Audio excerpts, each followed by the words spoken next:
want to turn to an issue that we've touched on before, and that's Trump's flip-flop, it seems, backing down on abortion. And I want to play for you a little clip of an interview with J.D. Vance that occurred a little while ago about this issue of Trump's position on abortion. Federal government to focus on these big economic and immigration questions. Let the states figure out their own abortion policy. Let me just follow up with you a little bit on that point, because I've been talking to Republicans, including Senator Lindsey Graham just last week, who've made it very clear that if Donald Trump is elected, if you are elected, they will continue to press this point. Senator Graham said to me, I'm going to keep saying that there should be a federal ban. If such a piece of legislation landed on Donald Trump's desk, would he veto it? Well, I think it'd be very clear he would not support it. I mean, he said that explicitly. Yeah, I mean, if you're not supporting it as the president of the United States, you fundamentally have to veto it. So he would veto a federal abortion ban? I think he would. He said that explicitly, that he would. Now, this is pretty serious because, again, it's one thing to say, which as a matter of tactics is probably right, is true. This is best left to the state. And as a matter of principle, it's true. It's a criminal law, right? Abortion was banned under state criminal law before Roe v. Wade. Roe v. Wade overturned state laws. So as a tactical matter for Trump to say, look, we overturned Roe v. Wade. It's back to the states. Go to your state legislatures and lobby for criminalization or the banning of abortion the way it used to be. I think that's perfectly reasonable to say. It's a far cry, however, from two things. One, if the states fail to do that, if they actually, some of them are doing, like crazy Illinois and New York, promote abortion and, make it so you can't restrain it, then that is a case where under subsidiarity, the federal government might say, well, we do need to do something. And even further cry from, and if the Congress gets together and actually passes some restriction on abortion that will help stop abortion, you say, I will prevent it from becoming law, right? It's very different from saying this is a state issue, let them deal with it first. And if it actually comes to my desk, I'm going to stop it. Now, to put in a little more context, probably unless we get wild results from this election, it is unlikely that the Congress in the next 4 years will pass any kind of abortion restriction unless the Senate is going to get rid of the filibuster. Under the filibuster, you need 60 senators in order to pass any non-tax law, right? Anything other than raising taxes. You need 60, not a simple majority. You need a simple majority to pass it, but before you need a 60 vote to get the bill to the floor. There is no way, right now it's 50-50 split. You would have to get 60 Republicans who are actually willing to vote for abortion restriction, which, again, unless we get some surprise elections, we wouldn't have. And you certainly wouldn't have it if we just get a bare majority. So some of this is theoretical. I think a very, very slim chance a bill like this would ever get passed with, 40 Democrats and Republicans who are not really pro-life in the Senate alone. So it probably is of little practical consequence, but it does. This sort of insistence, trust me, I'm for abortion, I'm not that bad, is concerning and should be concerning to Catholics. So in light of that, let's get to the question of the hour. What's Catholics' position on Donald Trump? Well, the first principle to answer this question is Catholics have an obligation to support the common good of whatever community you're in. And if you live in a community where you have a right to vote, that means including using your right to vote to promote the common good. So you do have an obligation to participate in the rights that are given to you to try to make your mark, your difference towards supporting the common good of your society. Now, that means you can't just say, well, I just don't feel like vote. Like, I'm just not interested. I'm not going to pay any attention. I'm not even going to think about it. I'm just going to go play golf. That is a dereliction of duty and justice to the community under the common good. However, that doesn't mean you necessarily have to vote for a particular candidate. That's the question. Okay, I have to get involved. I have to see what I can do. Can I use my vote to promote the common good? Now, what do I do with my vote? Well, it's a matter of practical prudence. I have this right to vote. How do I use the right to vote to advance the common good in the concrete circumstances of 2024? That is very dependent on what St. Thomas calls contingent matter, facts and circumstances, right? Who's running? What are possibilities? What are they? Balancing all those things out. Now, in light of that, if there were a candidate who came out and said, I'm a traditional Catholic. I am running to promote the reign of Christ the King. I will promote every Catholic position. And they are just straight down the line promoting Catholic social order. Then I would say you have a moral obligation to vote for them, if that is true, right? Because that's the only way to promote the common good is through Catholic social order. Now, again, that's not likely to happen in this or future elections until Russia's consecrated, probably. So that's a theoretical. You'd have to. Beyond that, who you have to vote for is a matter of practical prudence. Now, on the other extreme, there is going to be somebody you can't vote for. If somebody is so evil of a candidate that essentially straight down the line, they're not going to promote the common good. They are going to harm the common good. They are destructive to the common good. Then you are obligated not to vote for them. And again, it's a matter of prudence. Facts. Is there enough facts? It's not just they're doing one thing bad, but literally pretty much everything they stand for is contrary to justice and Catholic social order. Then you can't vote for them. And again, I would argue the oligarchy behind Biden-Harris, since they're all puppets, is essentially that. It is a corrupt oligarchy that wants to harm the common good on so many levels, whether it's gender identity, abortion, just run down the list, censorship, that nobody can vote for them at all, morally. Then you get to kind of a middle category of candidates. A candidate who is proposing to protect the common good in some ways, will save us from a much worse candidate, has some good policies, going to stop illegal immigration, it's going to stop censorship, is going to end some corruption in the government, but is now also taking some bad positions. And I think we can get to that point on Trump. His position on abortion is not a good one. It's not consistent. It's not philosophically consistent. Can you vote for him notwithstanding the bad? So he's a mixture of good and bad. Well, that's again a matter of practical prudence, which Catholic principles would say you may vote for him. And what's important about that is it's not you're obligated. So if anyone says you are obligated to vote for Trump, they're wrong. You can't say that. You can say you are permitted to vote for him. You must just make a decision about voting. You must use your reason and do what's best for the common good. That might include voting for Trump because he's a mixed candidate. What you need to figure out is, what are the practical consequences?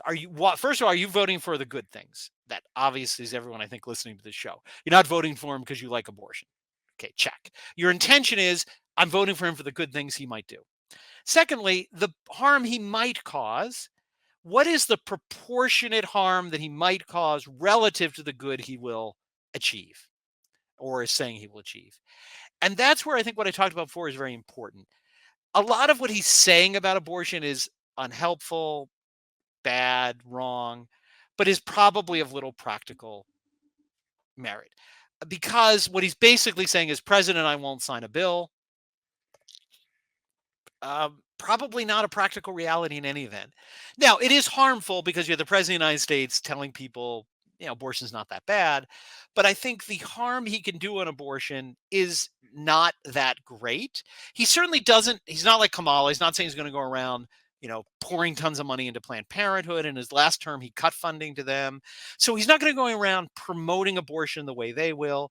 He's probably going to leave it mostly to the states. He may interfere a little bit like he did with Governor DeSantis a year ago and criticize some of their bans, but he can't stop the states really from banning abortion if they so choose.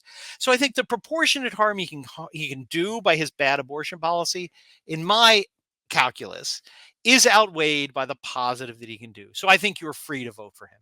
But again, whenever you deal with something called double effect, where there's both good and bad effects and you figure out proportionality, you're never obligated to do the thing. You're just morally permitted. So you're not obligated to vote for Trump. I do think you're obligated not to vote for Harris. I think you can vote for Trump, but it involves this sort of proportionality assessment.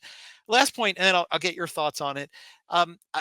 Some people are quoting a speech by Pope Pius XII, where he told Catholics in Italy, even nuns in convents, under pain of mortal sin, you must go vote for this party in this election in Italy. why the communists looked like they were going to seize power in Italy would be a disaster for the church. And so he said, you need to vote for this other party to keep the communists out to protect the church. It was, again, they weren't an ideal party. It was a balancing act. But the difference we had there is right now, it's up to each individual Catholic to decide.